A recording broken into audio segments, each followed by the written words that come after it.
yin and yang. I thought this was beautiful. I always wonder. Wonder. I'm a big wonderer. I sat down to read. I've got a morning that's not occupied, so I was like, oh, nice morning. Got my cacao, read, I'll journal. Alexa, volume 2. And next thing you know, I'm just like posting things, being inspired by my own picture that I have next to me, and I'm posting about it, inspired by the fact that I get this moment for myself and I'm posting it. So there's something about me that always wants to like share. And so I didn't even ended up doing what I want to do because I'm sharing about the things that I want to be doing. Alexa, pause. So, and then I'm thinking, it's all perfect. Somehow it's all perfect. Somehow I'm being guided, or like I'm being prompted, or I'm being pulled by my curiosities into doing things other than my mind has planned me to do. And at the same time, on the opposite of that is, where's my discipline? I don't know if this is distracting you. Where is my discipline, Where is my commitment and like time management in like being focused and doing what I decided to do? And that has been the kind of journey of my life of like being pulled between those two forces of like this natural inclination and curiosity, exploring different things and exploring those subliminal pulls towards doing something, and then the rational part, of like, no, you need to, have a schedule, have a calendar, be committed, be focused, manage your time. And it's interesting. I think I'm kind of discovering the answer as I go along, and I've watched so many videos of how to, I've had so many advices from different people of how they're doing, and everyone is doing their thing, and that's the reality of it. And it's like, how can we find the thing that works for us and trust that fully? That's not to say like be religious about, once you find your thing, and be religious that this is the only thing and that's the way. But like trust in the process and trust in whatever I'm doing, that it's right and perfect in this moment. And still being open, to explore what are other ways, how are other ways working for other people. And then like being inspired obviously by other people, and sourcing that inspiration, and maybe playing with something for yourself. But it's this interesting thing of choosing something fully. Like, this is how I am, and this is how I operate. This is my routine or lack of routine, and like I'm choosing it fully. And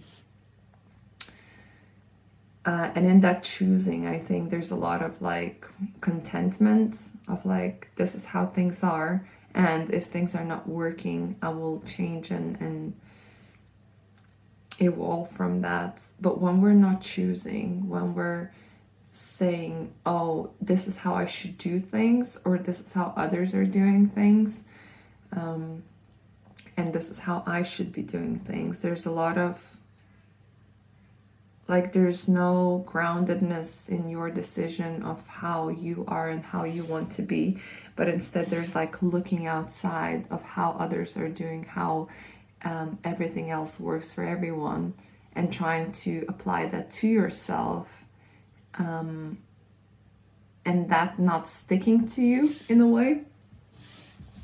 So then there's this confusion of like, oh, but everyone's doing it this way and I'm trying to do it this way, but it's not working. And I'm very conscious that I'm talking very abstract, but this is how I roll sometimes. So, and then part of me always trusts that something lands beyond the physical examples. I guess my speak is always like quite metaphorical and abstract. And I think through speaking, it allows me to practicing speaking and articulating, and it allows me to ground into reality and into more tangible things and examples. Oh, I'm such a like airy. Oh no, I don't want to say this. I said this once, and it was a big judgment that I actually worked through. Anyway, I'm drifting. But yeah, the contemplation was simply, noticing how naturally we're inclined and we're pulled towards things, and that's okay. And how can we have structure that facilitates that, and that is unique to us, and that is appropriate to us. And noticing when the mind is trying to fixate on things being a certain way, constricting that flow of creative energy. So I don't know how that served. Those are my contemplations. And yeah, I think this is something I'll be exploring over and over and over and over and over again. This pull from rational to spiritual, from flow to routine. And I think it's in this process of this like trying to figure out and questioning and inquiring that we get deeper to the truth that is ours. I always see this. I just recently bought this to represent like the stillness of the mind, which is in the middle, and the thoughts are just like attacking you all the time. But it's almost, it feels to me that so there's always, life is always about the polarities, right? So structure and flow, two polarities, right? Neither is right or wrong. But there's always, it's almost like if you see something, pendulum, I think it's called, like swinging from one to the other, the structure, the flow, the structure, the flow. And it's like, as it swings somewhere, it kind of slows down and stops and finds something that's unique to us, that we can take it as our own and choose it fully, and like, this is mine, this works for me, and then not being kind of distracted by the noise of the outside world. So yeah, it's interesting. And this was not supposed to be recorded because I was like, I'm gonna read, I'm gonna journal, I'm gonna drink my cacao. Video was not in the making, and then somehow, because I am who I am, being pulled into those different directions, I came to this video, which I don't know, what it will do. It will touch someone, it will annoy someone, no one's may watch it, But then it's something also about following your curiosities and priming yourself into trust that whatever you're doing is somehow perfect. That if I follow my curiosities, that's how I'm kind of interpreting it for myself. If I am following my curiosities, my inclinations, like, there's only good that can happen. It may not make sense in the moment, and it may feel like a distraction. It may feel like it may not make sense, but somehow it does in the end, And oftentimes the things that we're we're called to do may not make sense, and especially may not make sense to others, and it may not make sense to us as well. But once we do follow them, things unfold in the most magical and beautiful ways. Like so many times I've recorded something, or I've shared something, or wrote something, and people would come back to me and like tell me how it would touch them and how it changed their perspective or their thinking or their approach, you know. So there are ripples happening, but it's like it's very subtle, so we don't always see it, and that leads me to this notion of always acknowledging people. Whenever you feel something arises in you, about the related to the other person. We're very greedy, and I think partly because of our conditioning, you know, or not knowing how to express that, or not wanting to be weird, and we hold it in, you know. We feel something and we hold it, we don't share it, and there's so much power and beauty in simply telling someone, you know, oh, this means a lot to me, or this made me feel this way, you know, when you said this is how like my body responded, and or this is what I went and did, you know. Like someone has recorded a video recently, one of my clients, and he was like, look, I recorded this because I watched your video and it inspired me to record my own, you know. And it's like, it's beautiful when someone shares that you have touched or impacted their lives. And it doesn't have to be video, you know, it's a simple message. Sometimes I think of something or someone and I just send them a message. And like, there's my ex, you know, that I've sent probably 5 messages in, I don't know, maybe last year or half year, and he didn't respond. I think he just like put the like emoji or heart emoji, whatever. But every time I think of him, like, or remember a beautiful moment, I just send a message. And the thing is, like, it doesn't mean anything in a way. It's just acknowledging that energy, that memory that arose in a moment that I appreciate, that I felt a lot of gratitude, and I'm like, I'm gonna share it, you know. And it may be doing something for that person, or it may not, but it's the practice of acknowledging your own emotions and your own current of life that's running through, that wants to be felt and seen and heard. And it's you training you to be the most expressed being. I don't think I'm articulating it in the way that I'm feeling it. So let me try again. When you feel something,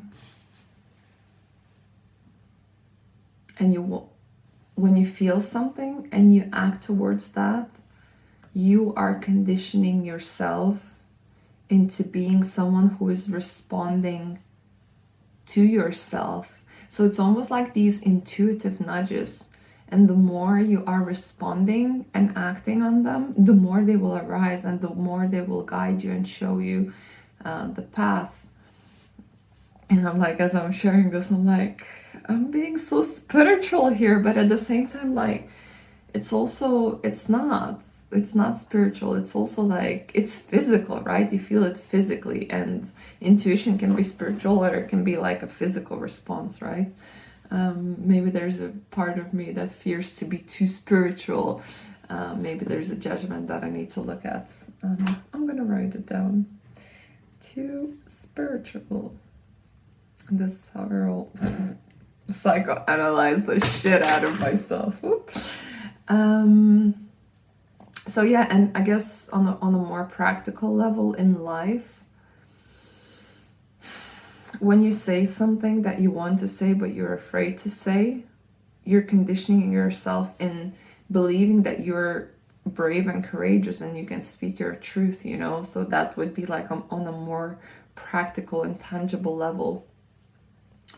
So it's always whenever we're feeling something, we're thinking something, and if we act on that, this is how we're priming ourselves about who we are. This is how we create the stories of who we are, right? If you crave a chocolate and you go for that chocolate, you might be having a story of like, oh, I have a weak will, which can be true or it may not be, you know. And again, it's that you are choosing in that moment what truth you want to create, what story you want to create about that, and what story you want to choose around that.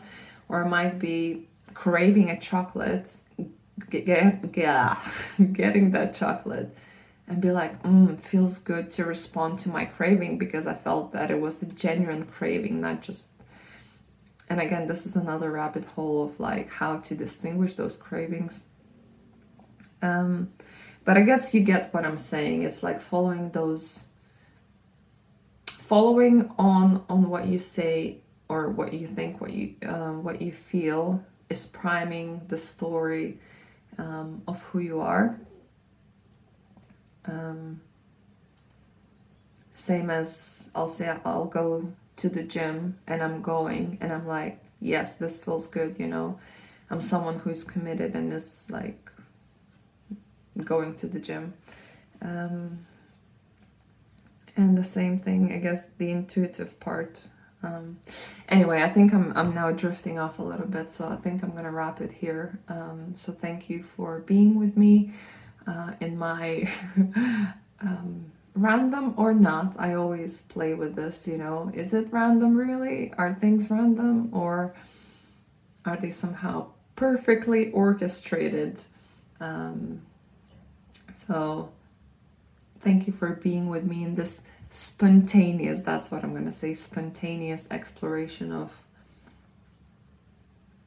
quite a few things. I love you. I hope you enjoyed this. I hope you got tickled by something. And if you have, as always, just drop me a message. I would love to hear, comment, and I'll see you soon on the next spontaneous exploration.